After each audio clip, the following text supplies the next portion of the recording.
What's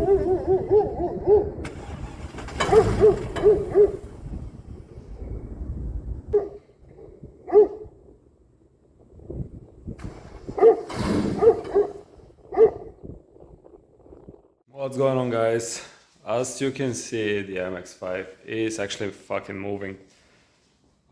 It's pretty unbelievable for me. I know I haven't filmed, well, I filmed, but I haven't uploaded anything on the build itself. It's because everything is filmed in months' time, and yeah, I just couldn't get it. It really wasn't fun. I built half of the car myself completely, and it's very difficult to film and get shit done because I only had like 2 days a week to work on the car, which is, as you know, very not enough when you're doing a full-on race car project.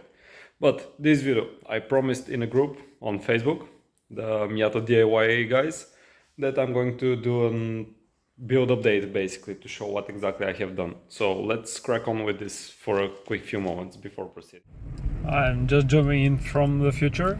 I just want to let you know that although I have not uploaded yet the whole build, I'm going to make 2 longer videos, maybe around half an hour each, which will contain the whole process of the build itself. This will be because I know that there's stuff that will definitely help a lot of you with just minor things. So yeah, subscribe. Excuse the mess at first, everything will be cleaned and we'll have covers and shit, but yeah, this is a 2003 Mercedes E-Class E500 engine, so 5 liter, 300 and some horsepower. This cable is not supposed to be here. Let me remove it. I was measuring some shit. Yep. It has a Mega Squirt 2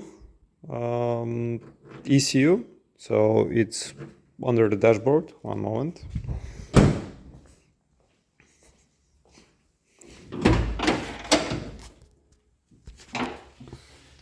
It will stay right here. It's the Mega Squirt ECU.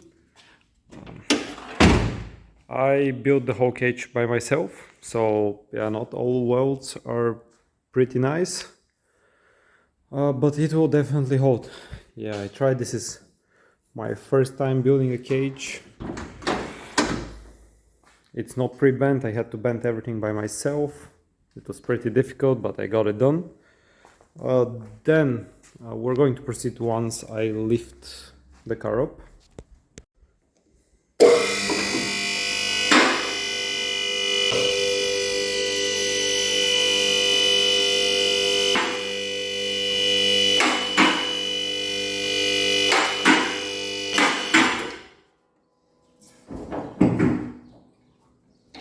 Okay, so we're going to start from front to back, basically. Ignore the rusty bush bar, but yeah, I'm yet to paint it. So, the subframe is modified. Have in mind that those were my first welds, so yeah, they really look like shit. But to be honest, I really didn't want it to have to redo everything. I will probably redo it in the winter, because yeah, I'm not really proud with the atrocities that I made. However, they will hold. I hope so. Yep, we have an angle kit. Let me turn that shit. So yeah, a friend of mine, Marto's workshop, extended those arms for me. They are definitely not this color. They're mint, but I don't know why they look fucking blue. Anyways, yeah, he extended the arms 40 millimeters for me. He's very good TIG welder, so they look just as good as OEM. I had to make some custom upper mounts, upper arms, which I'm going to be remaking as well, because it was in the beginning of my welding shit. And we have the Destroyer die knuckles. Their super knuckle, which is, yeah, it gives a ton of angle. And I have some things to take care about, because I do have quite a lot of angle on one side and not the same amount as on the other. But yeah, we have BCBR series. They are normal spring rate, so 10 up front, 7 on the back, but I am going to be moving to 5s on the back. So let's continue with the gearbox. Gearbox is from Mercedes C-Class, from the V6 engine. So it's a stock 6-speed gearbox, just to keep everything on the budget side. The drive shaft, the front part of the drive shaft had to be shortened. It's from the Mercedes C-Class. The rear part is from BMW E36 from 325 diesel, because the differential is from a 325 diesel. Yeah, it had to be shortened. We used the normal Guibo, and the gear selector goes on the exact same place. Yep. Now, the differential. It's not the prettiest. I have to paint some stuff here, but I'm sure it will hold because it has a lot of penetration on the right places. I used the front part of the BMW subframe, and I used the mounting points again from the BMW subframe. So I just drilled out those pieces of metal that I welded here, so I can put the E36 inserts there, and there you go, you have the BMW diff in your Miata. We have more problems here now. So it has a 328 axles, therefore no chance of fitting in the stock hubs.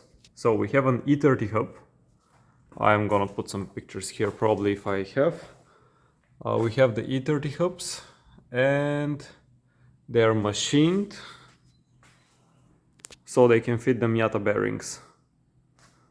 That's really pretty much our rear part. I'm going to put some measurements probably in the video because it's not doing really justice of what we have done. Again, the BC coilovers at the back, and we have extended upper arms, which I extend myself, and I'm going to be re-extending them. I'm going to be adjusting them now because the car has probably that should be fine, but yeah, I don't have any adjustment, so I'm gonna switch a few things because it has around 2 degrees of positive camber in the back.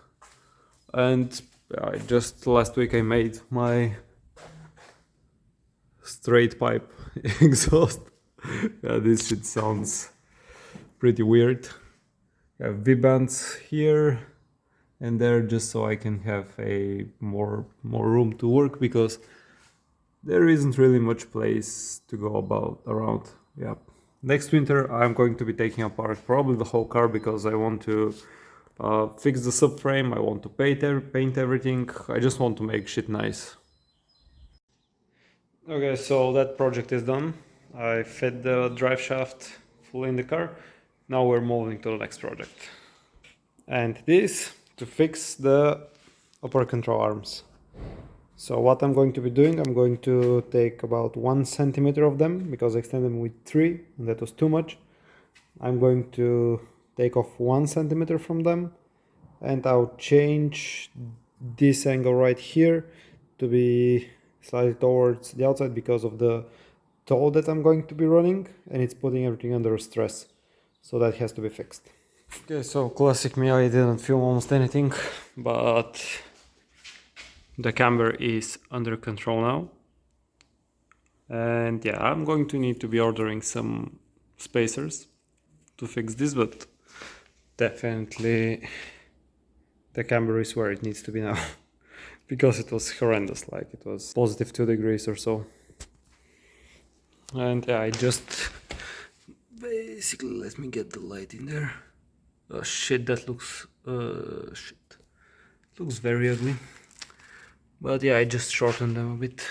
That's going to be everything for the video, guys. Thank you very much for watching until now, and in a couple of weeks time I'm going to be uploading probably the dyno session and testing. The dyno session video is ready, but I want to combine it with the testing video because otherwise it will just be a 5-minute video, which is not going to be very fun probably. So yeah, like, share, subscribe, and see you next time.